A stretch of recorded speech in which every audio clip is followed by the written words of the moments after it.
Yo tout le monde, c'est Yoxas. Aujourd'hui on se retrouve pour une vidéo sur la Witch. Donc ça va être de la Witch niveau 20.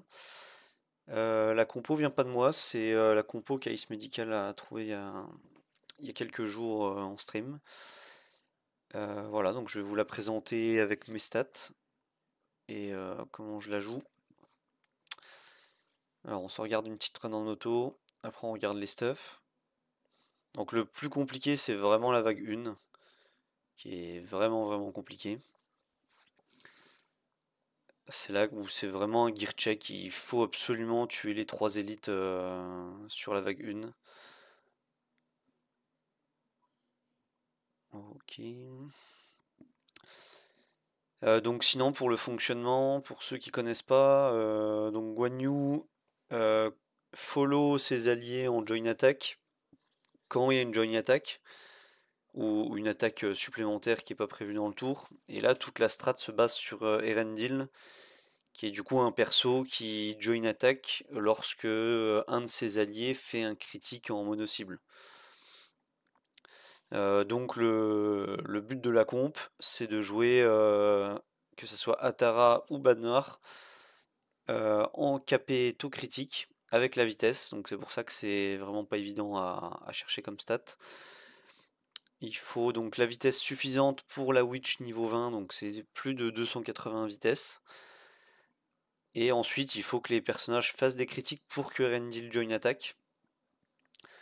Ensuite, dans les trucs importants à savoir, c'est uniquement les attaques mono-cibles qui sont importantes. Pour que Rendil join attack. Donc il faut absolument que Atara soit lock pour qu'elle puisse faire que des S1, sinon dès qu'elle fait un S3, ça fait pas de join attack, vu que c'est une attaque multi-cible. Et Badmar, on sait pas pourquoi, ça fait plusieurs semaines où c'est buggé, malgré que son S1, S2 et S3 sont mono-cibles. Pour le jeu, il n'y a que son S1 qui est considéré mono-cible et son S2. Donc dès qu'il fait un S3, pareil, Erendil ne join pas attaque et donc on est obligé malheureusement de le lock en S1 en attendant que ça soit corrigé. Et après quand on arrive au boss comme ici, vous voyez qu'il faut vraiment full focus boss.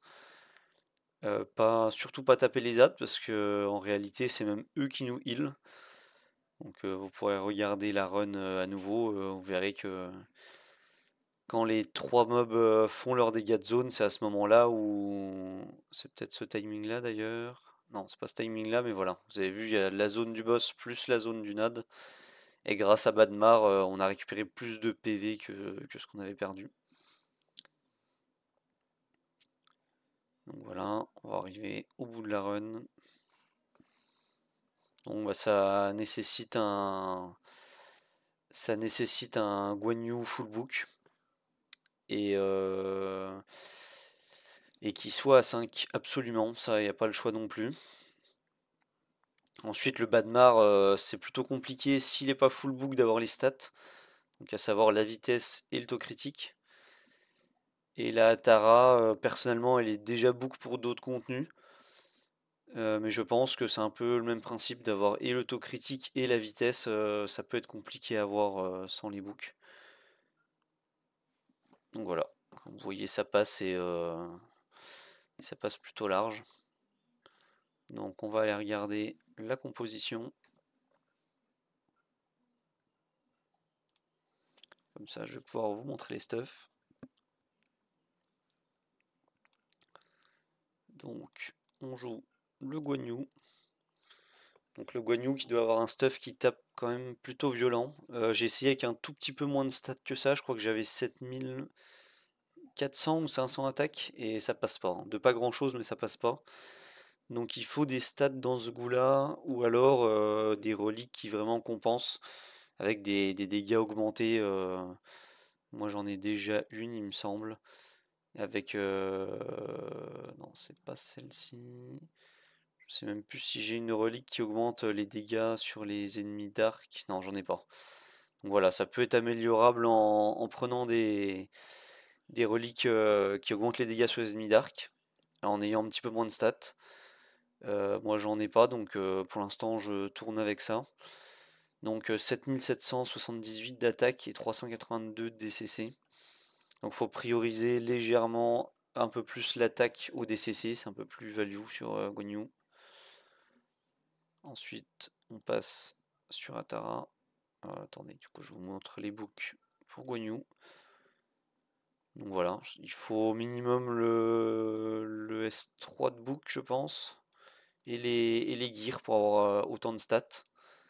Et après, le premier point ici est pas de refus, hein, 20% de DCC en plus, ça se prend. Ensuite, Atara. Atara, moi, elle est pas full book loin de là, elle est qu'à 8 books, donc elle est améliorable, Atara. Par contre, il faut la 5, comme Guan Yu. Donc c'est effectivement une compo RGB, il n'y a pas de LD, mais l'investissement est tout de même cher. Après, Atara, c'est pas perdu comme investissement, ça sert en PvP, ça sert sur d'autres donjons, ça sert en Rift, voilà, ça sert à beaucoup d'endroits. Les stats de la Tara, voilà ma Tara, donc à peu près 5000 de def. Si un petit peu moins, ça passe, c'est pas gravissime. Le taux crit, on est à plus de 100%, donc ça c'est le principal. Et ensuite, Atara, elle a une petite spécificité, il faut la mettre à tout prix première dans l'équipe, en speed order, donc là je l'ai mis à 287 speed.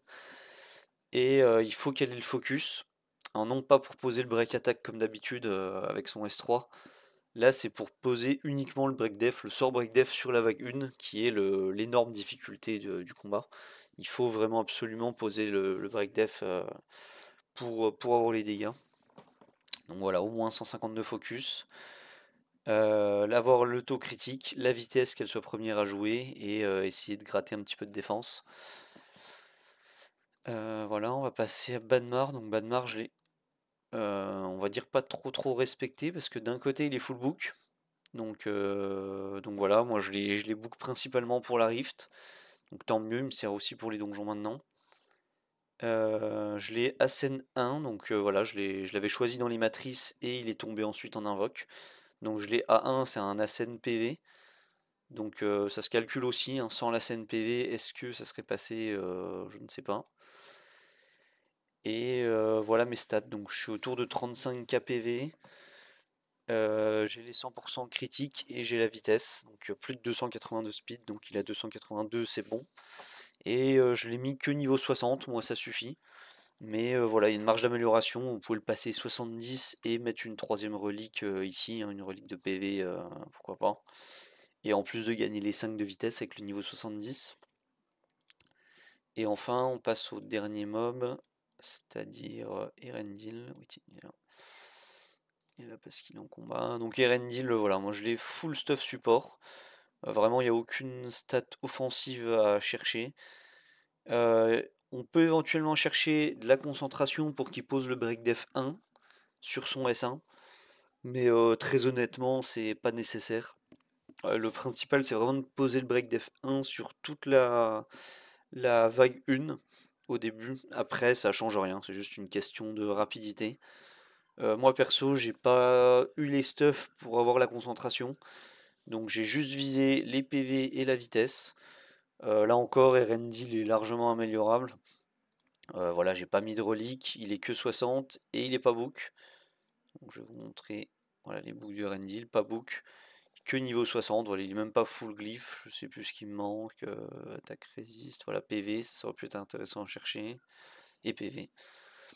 Donc voilà, grosse marge sur Erendil, mais c'est pas important qu'il fasse du dégât, qu'il pose le break def, tout ça n'est pas important.